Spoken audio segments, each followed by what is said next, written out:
Continuamos nessa aula a examinar as disposições da Lei 10.666 de 2003.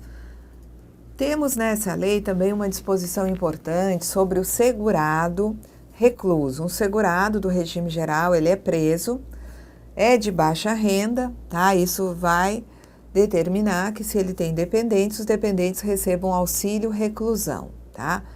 Nesse momento em que saiu a Lei 10.666, o preso, quando ele trabalhasse na prisão, ele seria um contribuinte individual. Hoje nós sabemos que ele é um facultativo, tá?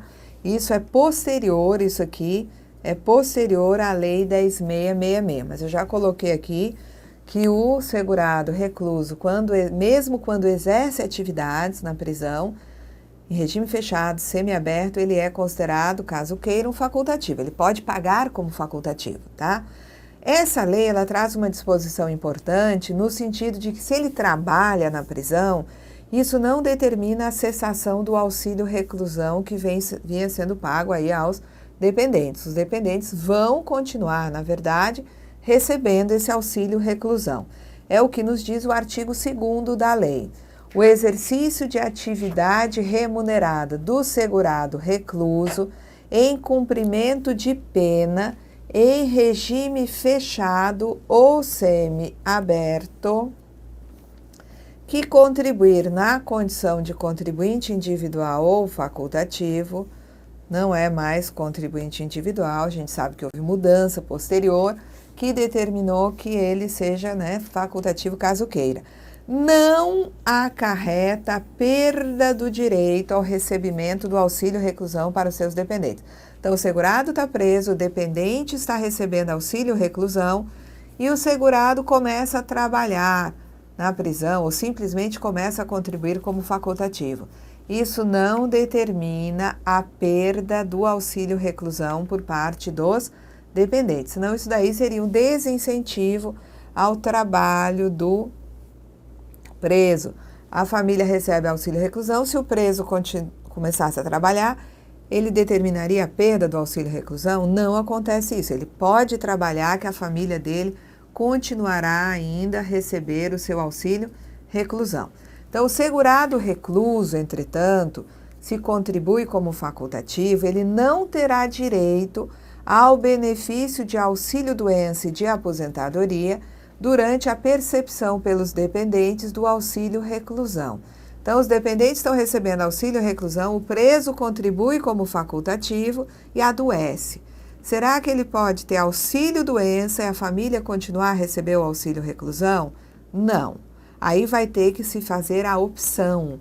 Ele contribui como facultativo, a família recebe o auxílio reclusão e ele completa o período de contribuição necessário para aposentar por tempo de contribuição, ou completa a idade, já tem carência para aposentar por idade, ele pode se aposentar por idade, a família recebendo o auxílio reclusão? Não, vai ter que ser feita a opção.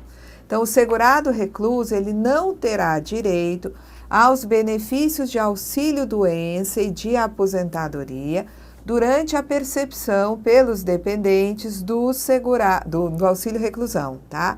Não terá direito aos benefícios de auxílio-doença e aposentadoria durante a percepção pelos dependentes de auxílio reclusão, ainda que nessa condição contribua como facultativo, mas é permitida a opção, desde que essa opção seja manifestada também pelos dependentes ao benefício mais vantajoso.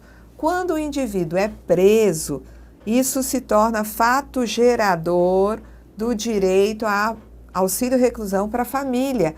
É um direito garantido por lei ao dependente do preso. Então, esse dependente está recebendo seu auxílio reclusão, acontece um outro fato gerador que é de direito a auxílio-doença para, o indivíduo fica incapaz, doente, não pode trabalhar, ele vai ter direito a auxílio-doença, só que não é permitido receber os dois juntos, auxílio reclusão o dependente, auxílio-doença o preso. Então, o que vai acontecer? Vai ser permitida a opção, que também deve ser manifestada pelos dependentes que são detentores do direito ao auxílio reclusão. Então, se o dependente entender que é mais vantajoso que o preso receba o auxílio-doença, ele vai manifestar no processo de concessão do auxílio-doença, de cessação do auxílio-reclusão naquele período, né, a sua vontade. O dependente também se manifesta. Se o segurado morre, tá, e ele vinha contribuindo como facultativo, o valor da pensão por morte devida aos dependentes vai ser obtido, tá, mediante a realização de cálculo com base nos novos tempos de contribuição e salário de contribuição correspondentes, neles incluídas as contribuições recolhidas pelo preso enquanto recluso, facultada a opção pelo valor do auxílio-reclusão. Então, nós já vimos em aulas anteriores que quando existe, né, um segurado recluso, família recebendo auxílio-reclusão, se ele morre, o valor da pensão é a conversão do auxílio-reclusão, que vinha sendo pago como auxílio-reclusão, e esse valor ele passa a ser pago sob a forma agora de pensão por morte.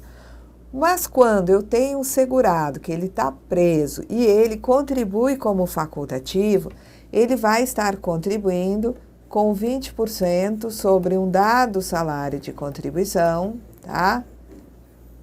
E a família lá fora, os dependentes, quando eu falo família, leia-se dependentes, estão recebendo o auxílio reclusão. Então, os dependentes recebem o auxílio reclusão e o preso contribui. Se ele vem a falecer, são feitos 2 cálculos no sentido de ver qual é o valor mais vantajoso. O que era auxílio reclusão é convertido em pensão, obtém-se o primeiro valor. Qual é o outro cálculo? Ele vinha contribuindo sobre um salário de contribuição que eu vou aproveitar para fazer cálculo com esse salário de contribuição. Como?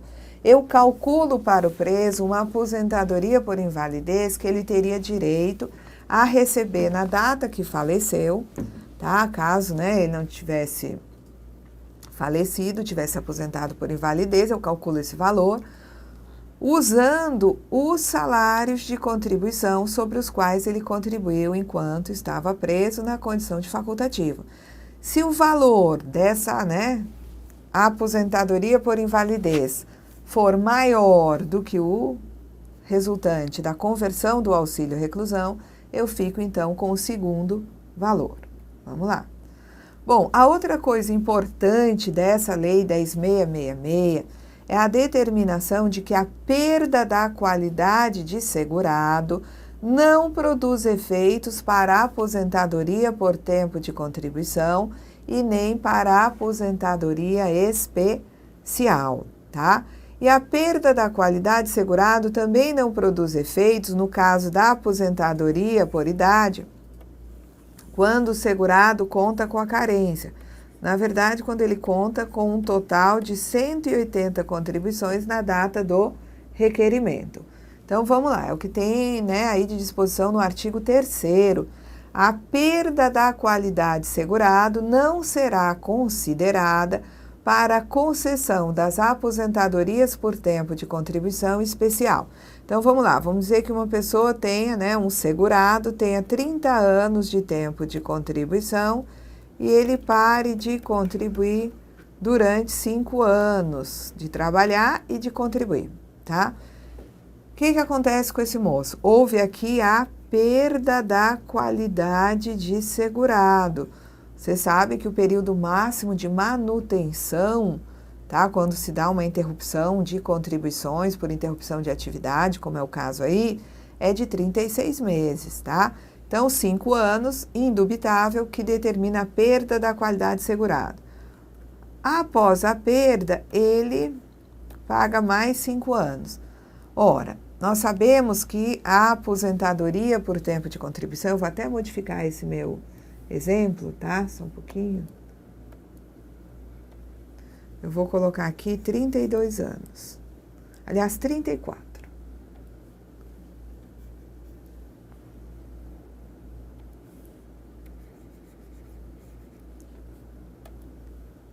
Aqui nós temos, então, 1 ano só, depois da perda. A aposentadoria por tempo de contribuição tem carência de 180 contribuições. Se a perda fizesse algum efeito, tá? O efeito aqui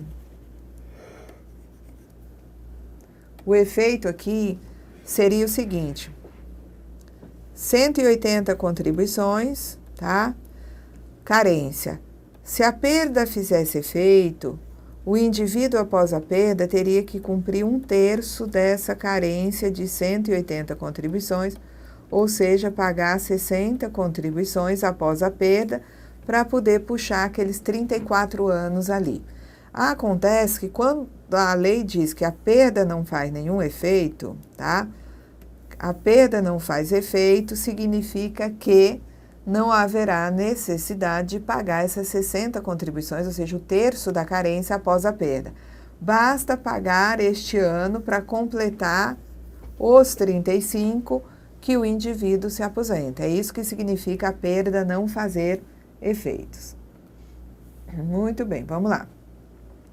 No caso de aposentadoria por idade, a perda da qualidade de segurado também não vai ser considerada para a concessão desse benefício, desde que o segurado conte com, no mínimo, o tempo de contribuição correspondente ao exigido para efeito de carência na data do requerimento do benefício. Então, uma pessoa tem 180 contribuições, para de contribuir por 5 anos, houve a perda, e bem aqui ela completa a idade. É uma segurada e ela tem 60 anos de idade.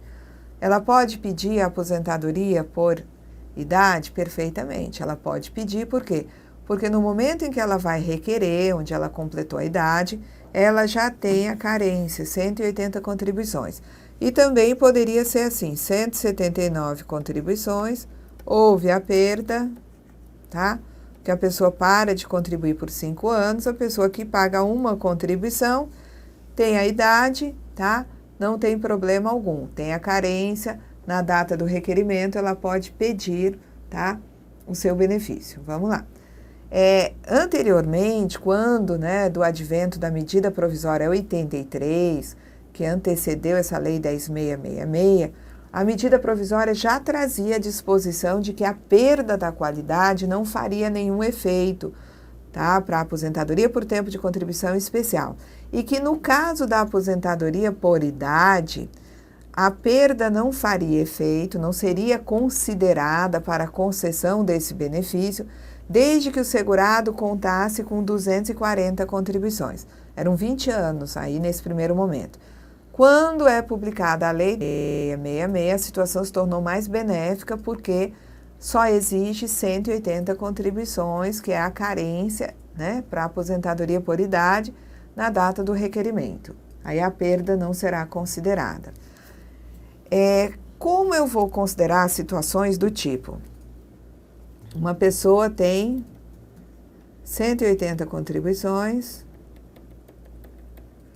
passou 20 anos sem contribuir, perda da qualidade. E depois aqui completa 65 anos de idade. Se aposenta? Aposenta. Aposenta por idade? Aposenta. 20 anos sem contribuir, aposenta por idade.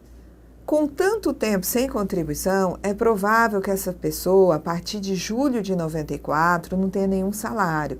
A gente, para calcular benefício, só utiliza salários de contribuição a partir de julho de 94. Uma pessoa nessa condição, com 20 anos sem contribuir, pode não ter salário de julho para frente para permitir o cálculo do benefício.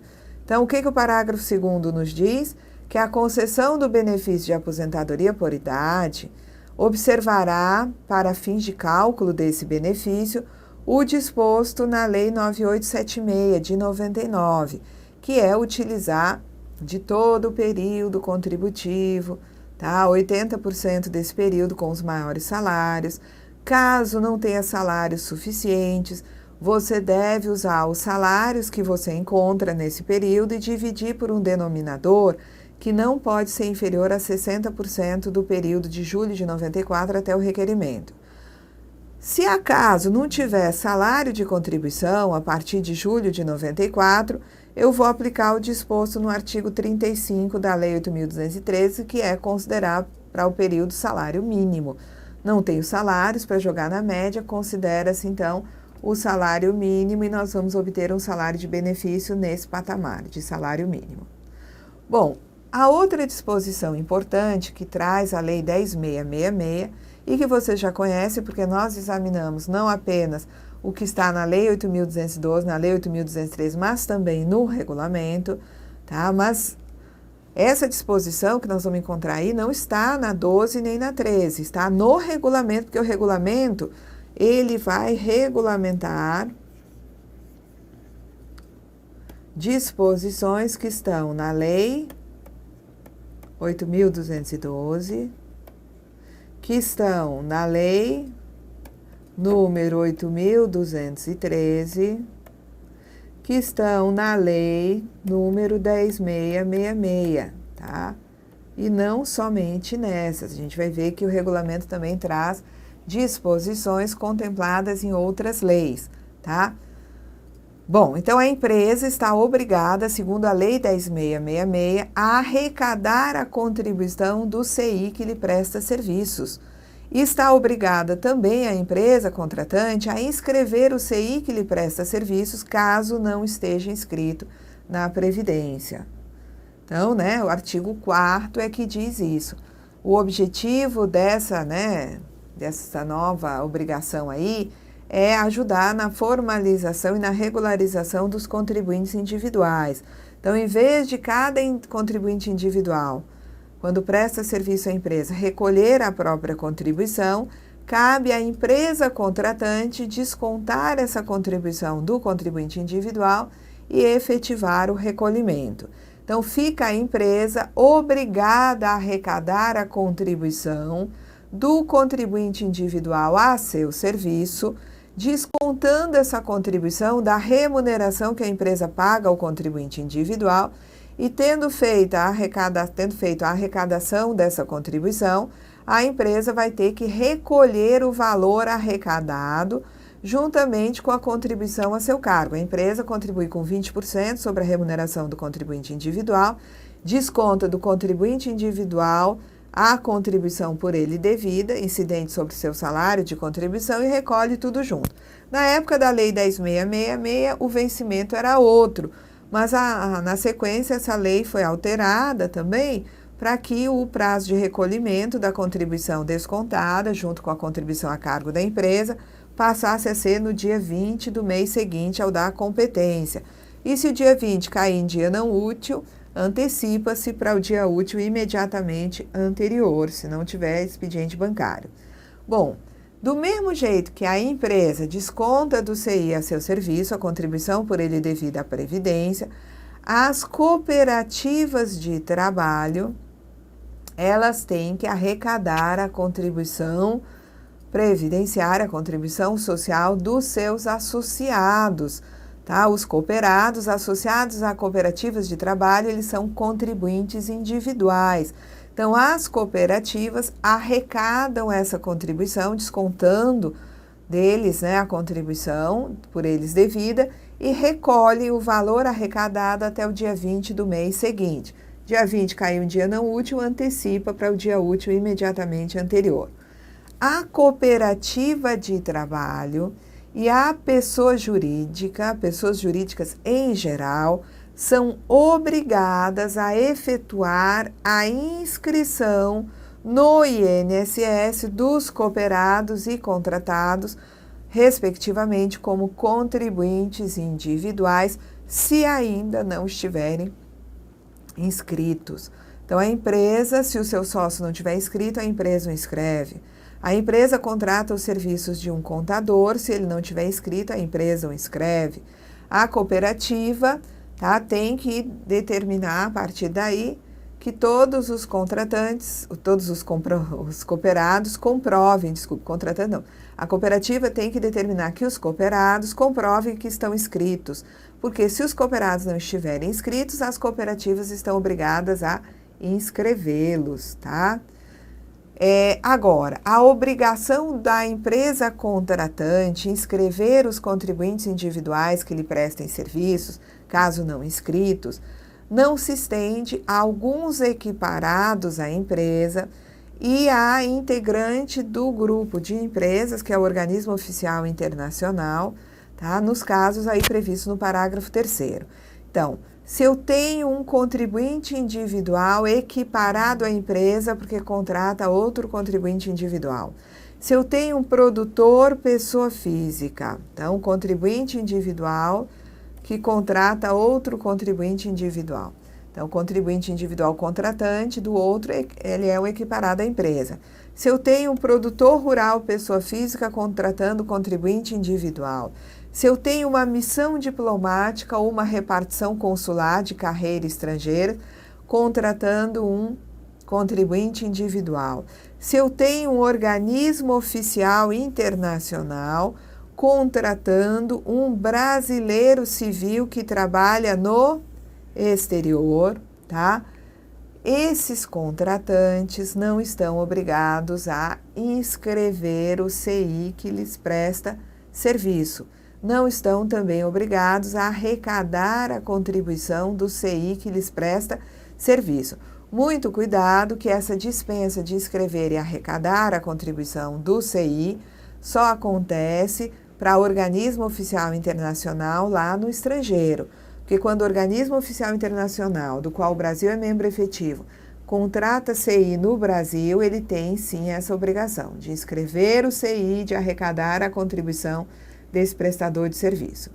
Bom, um CI, quando ele sofre a retenção da contribuição, a depender do valor da base de cálculo dessa retenção, a contribuição do mês não está dada como totalmente regularizada. Então, vamos ver se eu coloquei aqui, eu acho que não coloquei, tá? Então, eu tenho aqui uma situação onde uma empresa paga R$500 para um CI. Essa empresa, ela vai ter que reter 11% desses R$500 e recolher, tá?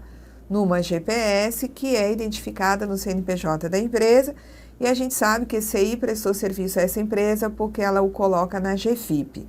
Muito bem, só que R$500 de base no mês não é suficiente, porque a base mínima para um contribuinte individual tem que ser o salário mínimo mensal. Então, o que esse CI vai ter que fazer? Ele vai ter que fazer o que aí está no artigo 5º. O contribuinte individual, ele é obrigado a complementar diretamente a contribuição até o valor mínimo mensal do salário de contribuição, quando as remunerações recebidas no mês por serviços prestados à pessoa jurídica forem inferiores a salário mínimo.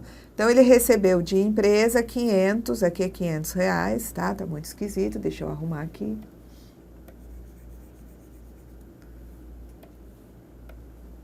Então, ele recebeu da empresa R$500.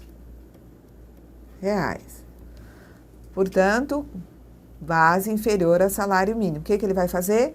Ele calcula a diferença entre o salário mínimo e os R$500 e sobre essa diferença ele faz uma contribuição complementar, tá? Bom, essa lei traz já uma disposição de que as contribuições descontadas não podem ser parceladas. E depois, com a Lei 10.522, contribuições, sejam as descontadas ou aquelas passíveis de desconto, não vão poder ser parceladas. A gente vai ter oportunidade de examinar também a Lei 10.522. Então, não podem ser objeto de parcelamento as contribuições descontadas dos empregados, inclusive dos domésticos, dos avulsos, dos contribuintes individuais, aquelas descontadas pelos adquirentes de produto rural, dos produtores pessoas físicas e as demais importâncias descontadas na forma da legislação previdenciária. Então, a contribuição descontada de outrem, tá, não vai poder ser parcelada. E com a Lei 10.522, isso vai além.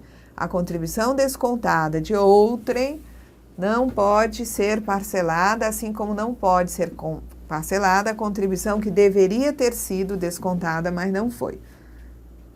Vamos lá.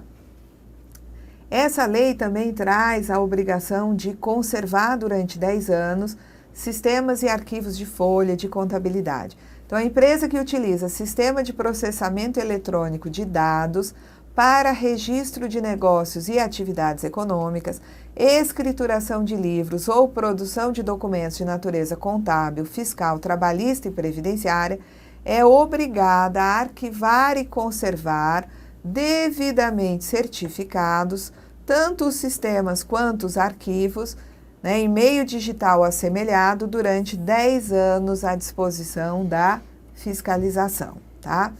Essa lei também determina a extinção da escala de salário base.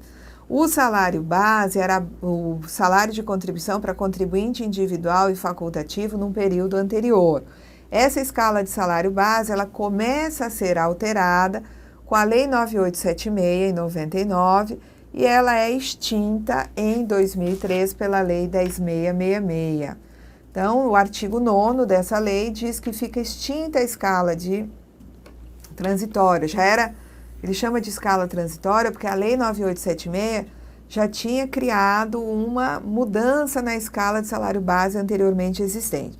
Então, fica extinta a escala transitória de salário base, utilizada para fins de enquadramento e fixação do salário de contribuição dos contribuintes individuais e facultativos filiados ao regime geral. Então, a escala, né, transitória de salário base tinha sido estabelecida pela Lei 9876. Só para vocês terem uma ideia, quando a gente fala em escala de salário base, era uma escala dividida em 10 classes, da classe 1 a 10, começando a classe 1 com um salário mínimo, a classe 10 o valor era equivalente ao teto, e as classes aqui seriam, né, se você dividisse esse teto por 10, você obteria 10, né, salários base. Então, o valor do salário base corresponderia a 1/10 do teto. Então, quando a pessoa pudesse passar para a classe 2, ela poderia pagar sobre 2 salários base. Classe 3, 3 salários base. Classe 4, 4 salários base. Então, uma pessoa, ela chegava no INSS para se inscrever como individual e dizia assim, olha, eu ganho, vamos dizer que fossem valores de hoje, R$10.000, eu quero contribuir sobre 10 mil. Não, o senhor não pode contribuir sobre 10 mil. Então, eu quero contribuir sobre o tal do teto. Não, o senhor não pode contribuir sobre o teto. Então, eu vou contribuir sobre que base? Eu comecei como contribuinte individual agora. O senhor vai contribuir sobre um salário mínimo, porque o ingresso para iniciar as contribuições tinha que se dar sempre na classe 1. Então, a pessoa que iniciava suas atividades como individual ou começava a contribuir como facultativo, ela não tinha opção, ela começava a pagar suas contribuições na classe 1. Após o cumprimento do interstício, ela passava 12 meses pagando sobre um salário mínimo. Completou esses 12 meses, ela podia, caso quisesse, passar para a classe 2 e ficar pagando sobre 2 salários base, e ela permanecia 12 meses pagando sobre 2 salários base. Depois desses 12 meses, que era o período mínimo de permanência na classe, o interstício, ela poderia ir para a classe 3, para pagar, né, sobre 3 salários base. Se vocês somarem, vocês vão ver que ela só conseguiria chegar na classe 10 e pagar contribuições sobre o teto. Após o cumprimento de todos esses interstícios, isso aqui levaria 27 anos. Na verdade, 27 anos para ela chegar na classe 10. Então, para ela chegar aqui, levaria 27 anos, ela teria que contribuir durante 27 anos, para só então poder pagar 20% sobre o teto. Como naquela época a aposentadoria era calculada com base nos últimos 36 salários, se fosse caso de aposentadoria por tempo de contribuição, seguramente aos 30 ou 35 anos de tempo de contribuição, a pessoa já estaria contribuindo sobre o teto. Mas uma grande parte das pessoas permanecia aqui, tá? Então, essa escala de salário base, ela começou a ser alterada a partir da Lei 9876, várias classes foram, né, fusionadas, no sentido de permitir que a pessoa que estivesse na classe 1 já ficasse solta dentro das classes e pudesse pagar qualquer valor de um salário mínimo até 3 salários base, por exemplo. E essa escala de salário base foi extinta pela Lei 10.666, que determinou... Epa, eu não quero sair. Cancelar é aqui nesse, tá? Então, né, essa escala de salário base, que foi criada pela Lei 9876, né, transitória, foi extinta pela Lei 10.666. Também a Lei 10.666, ela determinou redução ou aumento da alíquota da contribuição a título de SAT e GILRAT, dizendo o seguinte, que a alíquota de 1, 2 ou 3%, canetinha,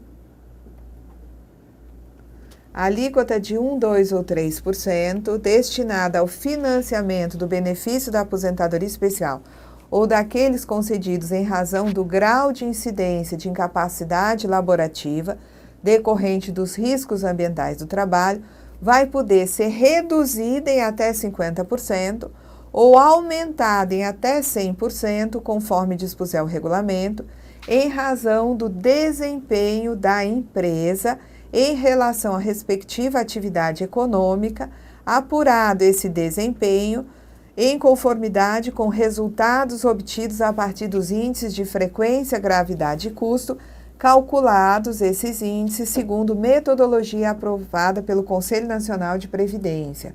Então, o SAT, que era de 1%, ele pode reduzir em 50%, até 50%, ou aumentar em 100%. O SAT 2%, a mesma coisa. O SAT 3%, a mesma coisa. Então, eu tenho uma faixa de 0,5 a 2, tá? Que vai, essa alíquota ser obtida mediante a aplicação do FAP, Fator Acidentário de Prevenção, que é um multiplicador variável que vai de 0,5 a 2 com 4 casas depois da vírgula, tá? Vamos lá. O FAP é um índice composto calculado a partir dos índices de frequência, gravidade e custo, e esses índices são calculados segundo, né, uma formatação que é definida pelo Conselho Nacional de Previdência Social. Então, o regulamento trata do FAP no artigo 202A, dizendo que as alíquotas de 1, 2 ou 3% vão ser reduzidas em até 50% ou aumentadas em até 100% em razão do desempenho da empresa em relação à sua respectiva atividade, e esse desempenho é aferido pelo Fator Acidentário de Prevenção, pelo FAP. E o FAP é um multiplicador variável que vai de 0,5 a 2, tá? Vamos lá. Bom, também a lei traz uma determinação quanto à revisão de benefícios, dizendo que o Ministério da Previdência e o INSS têm que manter um programa permanente de revisão da concessão e da manutenção dos benefícios para apurar irregularidades e falhas existentes.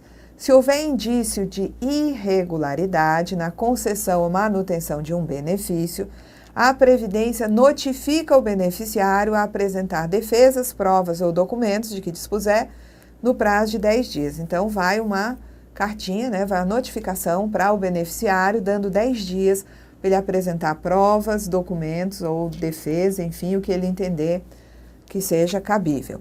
Essa notificação é feita por via postal, acompanhada de AR, aviso de recebimento, e se o beneficiário não comparecer nem apresentar defesa, a primeira coisa que acontece é a suspensão do benefício.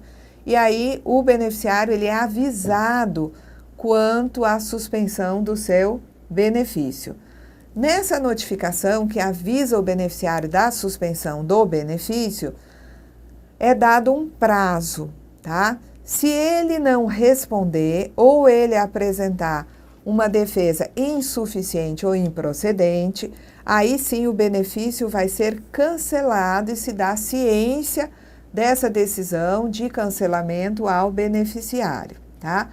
Também essa lei traz, né, disposições sobre a compensação financeira, dizendo que para fins de compensação financeira entre o regime geral e os regimes próprios, tá, os regimes instituidores, ou seja, aquele onde o indivíduo está trabalhando, contribuindo, e que ele vai se aposentar nesse regime, que é o que institui o benefício, apresentarão aos regimes de origem, até o mês de maio de 2013, dados relativos aos benefícios em manutenção em 5 de maio de 99, concedidos a partir de 5 de outubro de 88.